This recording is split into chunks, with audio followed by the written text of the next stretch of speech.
నాన్న. ఈరోజు వాక్యము కీర్తన గ్రంథము 95వ అధ్యాయము 95వ అధ్యాయము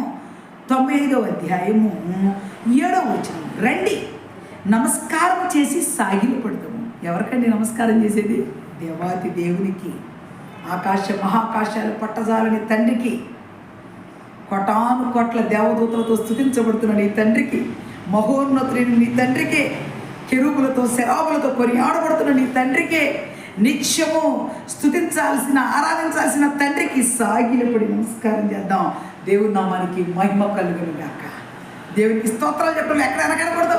హల్లెలూయా, స్తోత్రం స్తోత్రం స్తోత్రం అంటే ఏ బాధలు ఉన్న సమస్యలను అన్ని పోతాయి. గుర్తుపెట్టుకో, స్తుతి యాగము చేయవాడు ఆయన వాడు కాబట్టి గుర్తుపెట్టుకోండి అమ్మా. రండి సాగిలపడి నమస్కారము చేయడము, మనల్ని సృజించిన యెహోవా సన్నిధిని మోకరించుదాము.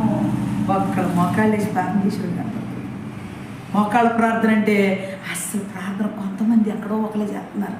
మోకాళ్ళ ప్రార్థన ఎంత మంచిదో తెలుసా? మోకరించి అలా సైతాన్ని నిలవెల్లాడి తెలిపోద్ది. ఏసన్న గారి దగ్గరికి వచ్చాట, చెవి దగ్గరికి వచ్చి సైతాన్ని మాట్లాడుతున్నట. అబ్బాయి ఏసన్న భలే పాట పాడుతున్నావే, ఓ బాగా పాడేవి పాట, నీకన్నా సూపర్గా పాడుతానేమో. తర్వాత వాక్యం చెప్తున్నాడంటే ఏసన్న గారు దగ్గరికి వచ్చి అంటుందంట, బో ఏసన్న గారు వాక్యం భలే చెబుతున్నావే, నీకన్నా నేను బ్రహ్మాండం చెబుతున్న వాక్యం అన్నమాట. సరేద్దా మన ఇద్దరం మోకాళ్ళు వేసి ప్రార్థన చేద్దాం రా అన్నాడంటే ఏసన్న గారు. మోకాళ్ళు ఏం కానీ సాతాను వెలువెల్లాడుతా పారిపోయిందంట. దేవునికి స్తోత్రం కలుగుతాక. అందుకే మన అందరం దేవుని సన్నిధిలో సాగిలపడి దేవునికి ఏం చేయాలి? నమస్కారం చేయాలి. నమస్కారము యెహోవా సన్నిధిలోకి వచ్చి యెహోవా సన్నిధిలో మోకరించి ప్రార్థన చేయడం నేర్చుకోవాలి. ఇది దేవుడు చేయమని ఈ సాయంకాలం వేళ దేవుడు మీ అందరికీ హెచ్చరిక చేస్తున్నాడు. చూస్తున్నాను, నీవు రేపు నుంచి మోకరించి ప్రార్థన చేయడం నేర్చుకో. దురాత్మలు వెళ్ళిపోవాలన్నా, సైతాన్ శక్తులు వెళ్ళిపోవాలన్నా, ఒంట్లో ఉన్న రోగాలు పోవాలన్నా, మోకాళ్ళ నొప్పులను అలవాటు చేసుకో, దిండేసుకుని అలవాటు చేసుకో. చిన్నగా అలవాటు అయ్యేమంటే మోకాళ్ళు వంగిపోతాయి నాన్న.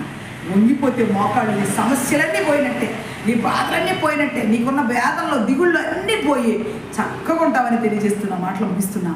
నువ్వు రేపు నుంచి దేవునికి నమస్కారం చేసి మోకరించి ప్రార్థించవలసిందిగా ప్రభు పేరిట కోరుతూ చేతులు జోడించి నమస్కారం చేసి దేవునికి కృతజ్ఞతాస్తుతులు చెప్పాలని తెలియజేస్తూ నా మాటలు ముగిస్తున్నా. దేవుని దీవించి ఆశీర్వదించుగాక. ఆమేన్.